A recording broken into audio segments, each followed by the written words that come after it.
Attorney General Jeff Sessions has just ordered the Justice Department to review reform agreements with troubled police forces. Now, troubled police forces, what does that mean? It's places like Baltimore and Ferguson, for example, but not just them, but with other departments nationwide. Now, in a 2-page memo released on Monday, Sessions said agreements reached previously between the department's Civil Rights Division and local police departments, a key legacy in the Obama administration, will now be subject to review by his 2 top deputies. Now, the memo was released not long before the department's civil rights lawyers asked a federal judge to postpone it until at least the end of June, a hearing on a sweeping police reform agreement known as a consent decree. Now, they were negotiating that with the Baltimore Police Department. That was announced just days before President Trump took office. And of course, President Trump is very, well, he's very pro-police. Pro-police, ironically, union, pro-police enforcement. So, very, yeah, I mean, look, you heard it himself. He's the law and order candidate. Yes, I am the law and order candidate. Everybody's going to respect the police. Okay. So that's where Trump is on this.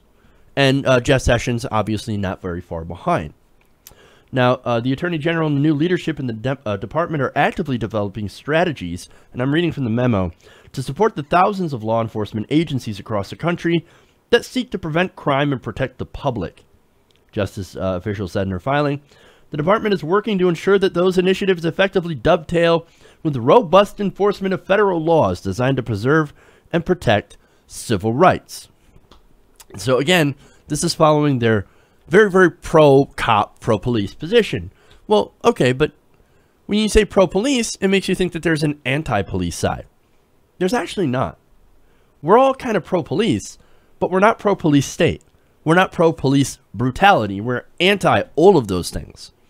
So, again, everybody knows that there's a need for police officers, that there's a need for, you know, people out there that are supposed to defend regular people. Right now, our police forces, at this point, don't really do that as much. And that's the problem. There's a lot of racism that's endemic in police forces. And there seems to be a lot of police brutality happening as well. And they seem to be more of an arm of the rich and powerful than they are people who are supposed to protect and serve us. That is the problem. We're also not pro-police militarization, which happened, of course, unfortunately, under the Obama administration. And we're also not pro-racist police practices, which happened in cities like Ferguson and Baltimore. Jeff Sessions and Donald Trump, however, well, they happen to be in favor of these things, as far as we know. Now, since 2009, the Justice Department opened 25 investigations into law enforcement agencies and has been enforcing 14 different consent decrees, along with some other agreements. Civil rights advocates fear that Sessions' memo could particularly imperil the status of these agreements that have yet to be finalized, such as a pending agreement with the Chicago Police Department. This is terrifying, according to Jonathan Smith, executive director of the Washington Lawyers Committee for Civil Rights and Urban Affairs. Now, Mr. Smith spent 5 years as the department's chief of special litigations, overseeing investigations into 23 different police departments, such as the ones in New Orleans, Cleveland, and Ferguson. He said, quote, "This raises the question of whether under the current Attorney General, the Department of Justice is just going to walk away from its obligation to ensure that law enforcement across the country are following the Constitution." Now, the Baltimore Agreement, for example, reached after Freddie Gray died in April 2015 following an injury in police custody. I remember doing that story. That was not an accident. That guy, he was given a nickel ride. It's where they, of course, put you in the back of a police cruiser, or a police van in this case, without a seatbelt, and they drive over, you know, potholes. They drive crazy. Now, it's not supposed to kill you. It's supposed to rough you up. Which is, again, which is disgusting. It sounds like it's a 1920s crime novel. Or, you know, something that corrupt police departments use. Which I guess, in the case of Baltimore, very, very true. Now, after that, of course, happened, outrage. Riots, protests, all that. Okay, and it makes sense, right? And you had calls for changes, including training officers on how to resolve conflicts without using force. Now, I'm in favor of that. There's no need to use excessive force for policing. It doesn't need to do this. You don't need to do this, okay?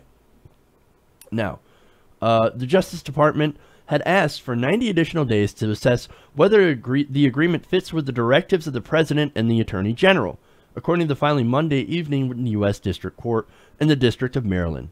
U.S. District Judge James K. Brader had scheduled a public hearing for Thursday. Now, again, unfortunately, now they're not going to have to do this.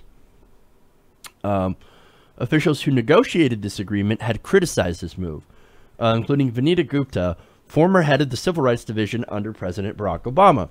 She said that the request for a delay is alarming and signals the retreat from Justice Department's commitment to civil rights and public safety in Baltimore. And again, Baltimore Mayor Catherine E. Pugh also said that she and Police Commissioner Kevin Davis oppose this delay. Any interruption in moving forward may have the effect of eroding the trust that we are working so hard to establish.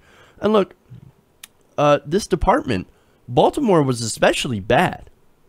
In a report last year during the Obama administration, it said that the Baltimore police engaged in racially discriminatory policing and used excessive force because of systematic deficiencies in the department.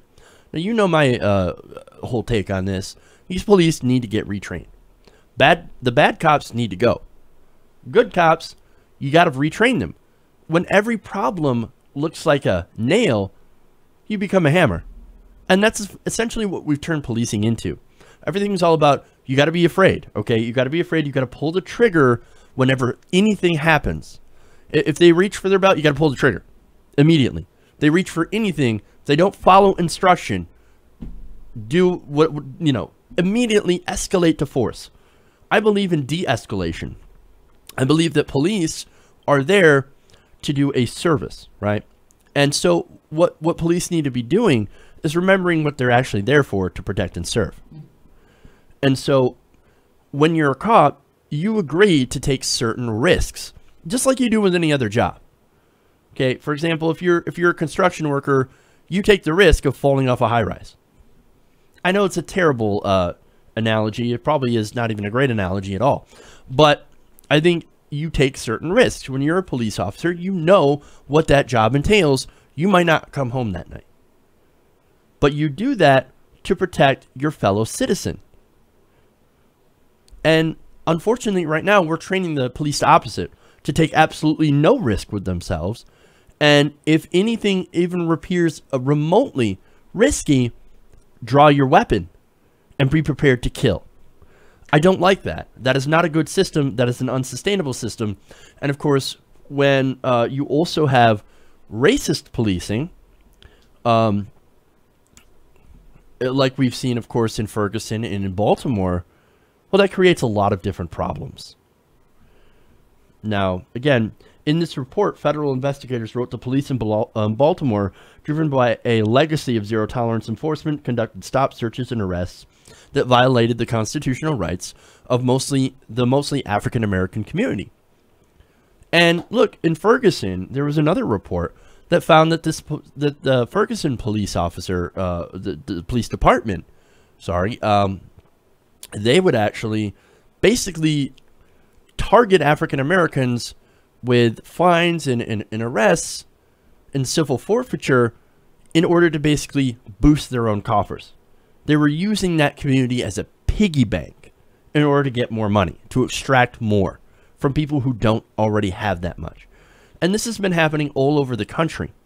And again, you've seen things like civil asset forfeiture laws being expanded, actually hitting white families for once, which is why there's a lot more people paying attention, where, it's related to, obviously, drug enforcement, where if you're caught, or even if you're, say your house is under suspicion that something might have happened there involving drugs, right? Somebody might have been selling drugs out of your home, or somebody using drugs in your home. They could take your house and they can sell it. They get all the money from this. Civil asset forfeiture. So it's basically state-sanctioned theft. So this is the stuff that we're seeing. And this is the stuff that Attorney Jeff Sessions, he's looking at these police departments and saying, we're going to do a review of some of these agreements to put a stop to some of those practices. And we're going to see whether or not it fits our very pro-police agenda. That's troubling to me. I don't think that's a good thing to do at all. There are reasons that these agreements are in place in the first place. And so looking at these, going through these reviews, you can obviously see where Sessions and Donald Trump are really in favor of, who they're actually backing, and it's not us.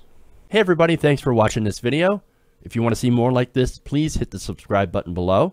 And if you want to support truly independent progressive media, please consider becoming a patron at patreon.com/TYTNation.